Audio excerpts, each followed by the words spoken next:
다음에 writing. 은근히 또 writing은 이제 어렵지는 않지. writing 이제 잘하니까. 그래서 이제 writing 문제인데 근데 또 writing 문제도 은근히 좀 많이 그 하는 애들이 있어. 그래서 writing은 약간 카테고리가 굉장히 간단해. 그래서 writing은 크게 이제 두 가지로 연결이 되는 건데 그래서 writing의 첫 번째 카테고리는 바로 form, structure, and sense란 부분이야.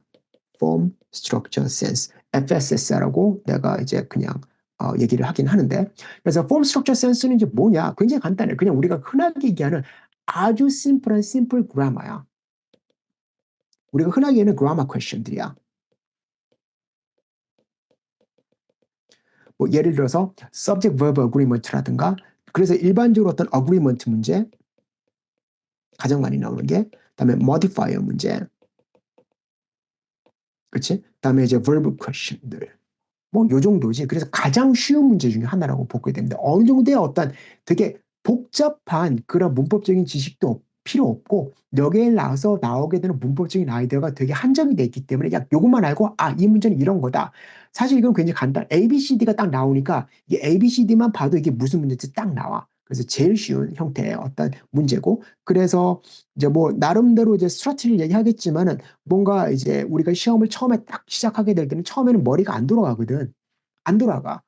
처음부터 쌩쌩 안 돌아가잖아. 뭔가 좀 이제 기름칠을 하고 뭔가 좀 발동이 걸려야 되는 것이기 때문에 처음부터 막 내가 좀 헷갈리는 어떤 단어나 어떤 패스지 읽으려면 머리가 아플 수가 있거든. 그래서 어떤 경우에는 일단 이제 빨리빨리 넘겨서 일단 그 문법 문제는 이제 바로 답이 나오는 부분이고 되게 이제 핀포인트 할 수가 있는 거니까 빨리 문법 문제를 갖다 쉬운 문제들 빨리빨리 풀어보면서 어느 정도 발동을 하고 이런 식으로 이제 문제를 갖다 왔다 갔다 하는 경우도 있으니까 그건 좀 나중에 해줄 거고 그래서 그거는 걸로서 굉장히 많이 사용되는 그런 형태 중에 하나다라고 보면 되고 이제 두 번째가 이제 두 번째 문법인데 이건 조금 어려워. boundary question이야.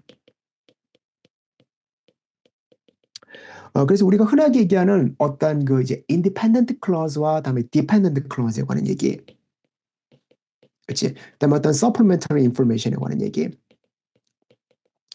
그리고 나서 이제 보통 여기서 굉장히 많이 나오는 것들이 뭐가 되겠어? 바로 이제 punctuation 얘기. 물론 이 어떤 form, structure, sense도 punctuation이 나오는데 여기에 나오는 punctuation은 두 가지. 커마와 다음에 M dash 요거거든. 그런데 이제 여기에 나오는 punctuation은 우리가 independent clause라다 갈릴 수 있는 punctuation이기 때문에 여기는 콜론과 세미콜론, period. 이런 것들이 일종의 그 주요하게 니네들 물어보는 어떤 punctuation question이다. 마지막으로 expression of ideas가 있는데 이거 굉장히 많이 헷갈려해.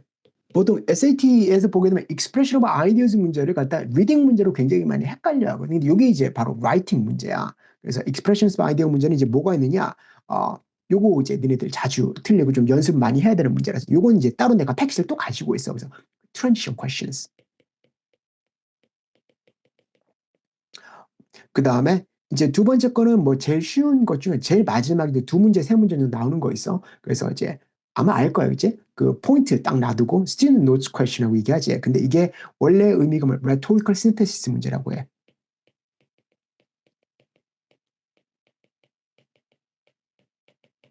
그래서 이렇게 이제 네 가지 형태의 이제 문제가 있게 되는 건데, 그래서 이것들이 이제 나머지의 그 the other half의 어떤 SAT question의 형태를 가지게 되는 거다라고 보면 될 거야. 그래서 역시 각각의 형태에 따라 요거는 내가 이제 몇 문제 안 넣어놨어. 너무 간단한 거라서.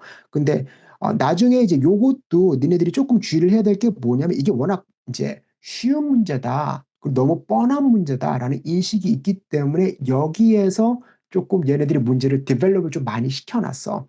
그래서 일종의 어떤 그 오디언스의 파밀리어리티라든가 아니면 어떤 컨디션 자체가 하나가 아니라 두 개를 한꺼번에 주는 경우가 있거든. 뭐 예를 들어서 어때? 일종의 어떤 메인 아이디어를 갖다 스페시파이하고 and support 뭐 이런 식으로 그래서 이제 실제로 어떤 assertion과 detail까지 다 들어가야 되는 이런 것들도 있고 그래서 이제 여러 가지 형태의 어떤 함정, 어떤 트릭이나 또는 트랩들이 굉장히 많기 때문에 그런 부분들 우리가 하나하나 알아가면서 실제로 문제를 보면서 이건 이게 트릭이다. 아니면 여기 A, B, C, D에서 실제로 중요한 게 어때? A, B, C, D에서 답이 B번이다가 중요한 게 아니라 A번이 왜 잘못됐고 어떤 부분에서 A번이 바로 이제 error가 되는 것인지, 어떤 부분에서 C번이 어떤 false answer가 되는 것인지, 어떤 부분에서 D번이 일종의 distractor가 되고, 어떻게 학생들을 갖다가 나름대로 시험 보는 테스트 테이커를 갖다가 이제 호킹을 하기 위해서 얘네들이 어떤 스트래티지를 썼는지, 그걸 갖다 그러한 것들을 이제 우리가 하나하나 이해를 하면서 문제를 보게 되면, 그러면 문제가 좀 더 쉬워지고, 다음에 이제 그런 함정에 안